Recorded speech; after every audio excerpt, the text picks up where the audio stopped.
Hi guys, welcome back to our channel. और आज हम बात करने वाले हैं वर्कआउट से रिलेटेड कि बेसिकली आपको वर्कआउट करते हुए क्या पानी पीना चाहिए, कितना पानी पीना चाहिए या आपका हाइड्रेशन लेवल कैसा होना चाहिए।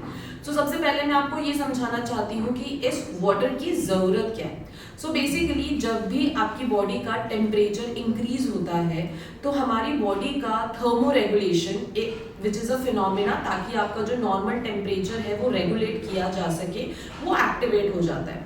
जैसे जैसे हमारी बॉडी का टेम्परेचर इंक्रीज होता है वैसे वैसे आपकी बॉडी में स्वेटिंग होना शुरू हो जाता है। स्वेटिंग का बेसिक मतलब होता है कि आपकी बॉडी, आपका ब्लड उस हीट को ट्रैक करके आपके स्किन से इवेपोरेट कर देता है ताकि टेम्परेचर को रेगुलेट किया जा सके।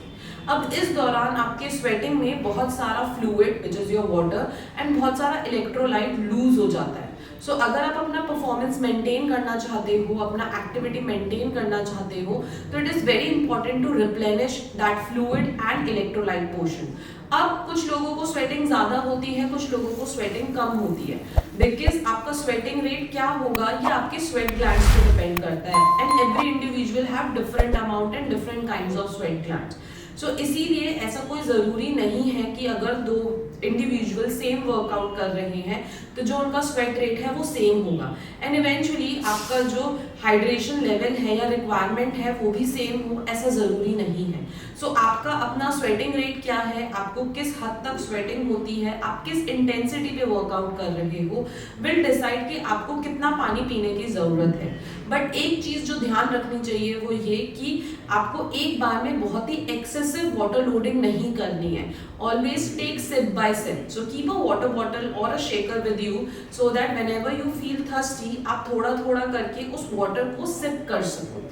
अब इस वाटर में इलेक्ट्रॉल होना चाहिए, ORS होना चाहिए, कोई सप्लीमेंट होना चाहिए, नहीं होना चाहिए, again that will depend upon your requirement. आपका ओवरऑल न्यूट्रिशन स्टेटस कैसा है, हेल्थ स्टेटस कैसा है, आप किस इंटेंसिटी पे वर्कआउट कर रहे हो, आपका गोल क्या है।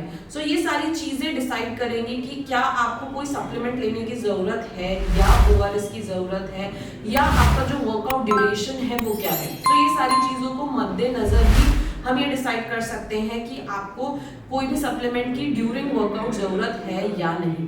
दूसरा, अगर आप ये जानना चाहते हो कि आप अपने पूरे दिन में सही अमाउंट ऑफ वाटर ड्रिंक कर रहे हो या नहीं, तो इसका एक बहुत ही आसान सा तरीका है, keep a check on the colour of your urine.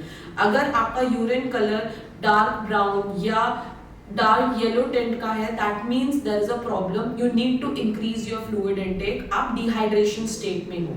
But अगर आपका urine colour pale yellow side है then it means everything is fine. Depending कि आपका overall health status, nutrition status, fitness level, किस तरह का वर्कआउट है, ये सारी चीजें मैटर करेंगी कि आपको ओवरऑल कितना पानी पीना चाहिए। बट एक मिनिमम रिक्वायरमेंट के according from my side please try to have 2 to 3 litres minimum. अगर आपका फिजिकल एक्टिविटी ज्यादा है तो आप इसको इंक्रीज भी कर सकते हो, but at least target to have 2 to 3 litres in a day. Thank you.